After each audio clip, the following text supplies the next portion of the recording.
Alors, concernant l'école ouverte, l'école ouverte se fait sur la base du volontariat et l'école ouverte, donc, on la propose à tous les élèves et c'est des sorties. On fait aussi des activités pédagogiques, mais il y a une grande différence avec les stages de réussite. Où les stages de réussite, on travaille sur les fondamentaux pour les élèves qui ont des difficultés, pour les aider à surmonter leurs difficultés d'apprentissage. Donc il faut quand même faire la différence.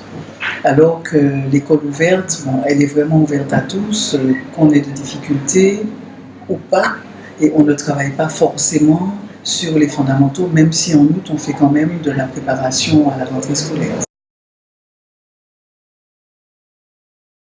Alors, pour moi, la période d'août est très importante. Pour moi, je préfère cette période parce qu'il y a eu toutes les vacances, les élèves ont droit à leurs vacances, juillet et puis août, toute la première partie d'août, c'est une période où tous les élèves ont besoin de se poser, et en particulier les élèves qui ont des difficultés parce qu'ils ont fait beaucoup d'efforts pour pouvoir évoluer pendant toute l'année, ils ont besoin de se poser.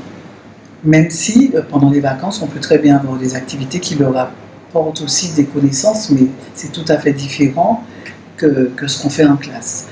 Par contre, la semaine d'août, avant la rentrée, même 2 semaines avant, ça permet de préparer progressivement la rentrée. Je pense que les élèves en ont besoin, parce qu'il faut amener la rentrée vraiment tout doucement pour qu'ils puissent rentrer au fur et à mesure dans un autre rythme.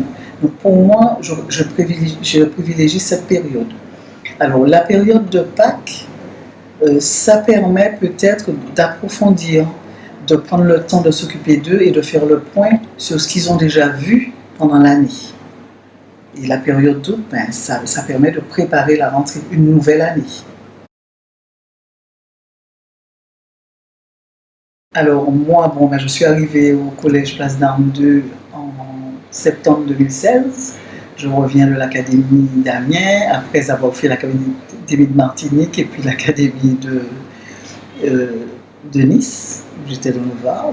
J'ai varié mes fonctions, puisque j'ai travaillé en lycée professionnel, j'ai travaillé en collège, j'ai travaillé dans des collèges avec SECPA, dans des collèges avec Ulysse, donc c'est vraiment très intéressant de bouger parce que ça permet d'enrichir les expériences.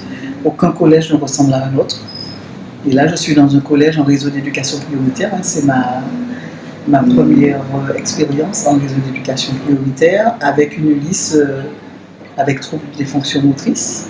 Petit collège, mais avec toutes ces problématiques.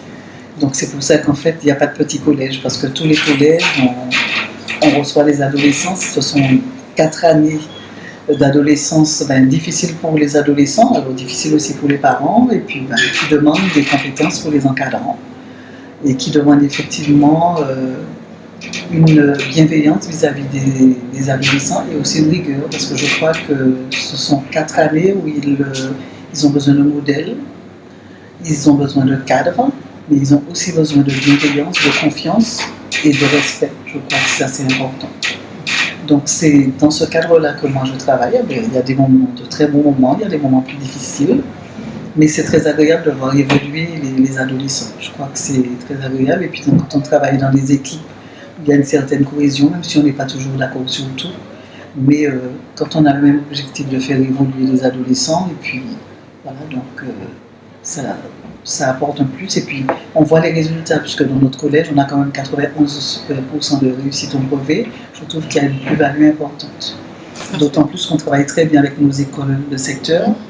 On a vraiment un conseil école-collège qui fonctionne bien. Et d'ailleurs, ce matin, quand on recevait les élèves de CM2, je leur disais, on se connaît déjà puisqu'on a fait le cours ensemble. Je crois que c'est important aussi pour les élèves et pour les parents. Je crois que ça rassure beaucoup.